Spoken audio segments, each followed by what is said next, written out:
Turning now to the Middle East, and negotiators met today in Doha, moving toward finalizing a plan for a ceasefire and hostage release.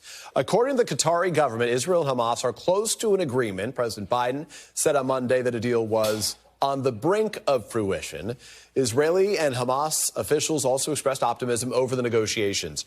Earlier today, in a fireside chat, it was hosted by the Atlantic Council, we heard from the Secretary of State, Antony Blinken, who said that the U.S., Qatar, and Egypt put forward a final proposal, and it is now up to Hamas to accept the deal. I want to get right to NBC News chief foreign correspondent Richard Engel, who's on the ground in the region. In Jerusalem was where we find him tonight.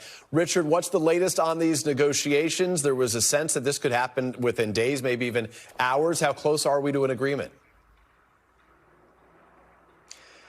Well, until we have an agreement, we don't have one, but all indications remain positive. In fact, Israeli Prime Minister Benjamin Netanyahu tonight held what was described by an Israeli official as an urgent meeting with top defense officials in this country. Already several Israeli government ministers have been commenting on the deal as if it is going to happen, some expressing support, some expressing opposition, but it does seem to be going forward. And Israeli officials have also been briefing journalists in private about what the deal, if it does get signed, might look like. And it is a multi-phase, or it would be a multi-phase deal with initially a ceasefire, 48-hour ceasefire, followed by the release by Hamas of 33 hostages in batches over 42 days, the initial hostages being the most critical cases, those that are injured or elderly, children, and that if that is successful, it'll be followed by the release of all of the remaining hostages.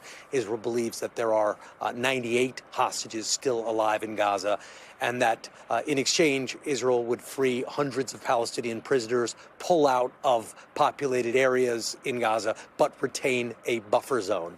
Those are the broad outlines as being described by Israeli officials. And Israeli and U.S. officials say that Hamas, however, has yet to agree to it. So nothing has been implemented. But officials that I'm speaking to as well are saying that this is the closest that they have been to a hostage release and ceasefire deal in months. Yeah, and Richard, I was speaking to one of the hostage families today who they spoke about the real concern, the sense of urgency here that a lot of these hostages are not in good shape right now, that they need their release immediately.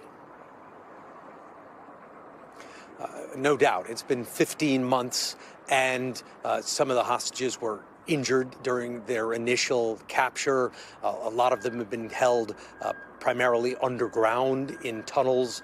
Some of these tunnels are extraordinarily cramped. Journalists have had the opportunity on visits by the Israeli army to visit some of these tunnels. They are extremely dark, freezing cold. It's an area, all of Gaza is under attack. The people just living in Gaza are experiencing extraordinary hardship that would be even more difficult for the hostages themselves. So yes, for the hostage families, there is this sense of optimism right now, but also with that optimism comes nervousness. Once you start to believe that maybe they're going to come out, you want them to come out soon. You don't want something to happen in the last moment. Part of that is human nature, and part of that is they've seen this before. We have gotten close to hostage deals in the past, only to see sometimes the hostages killed in the very last minute. So an incredibly difficult time for those families when their expectations are being built up, and with that comes increased nervousness.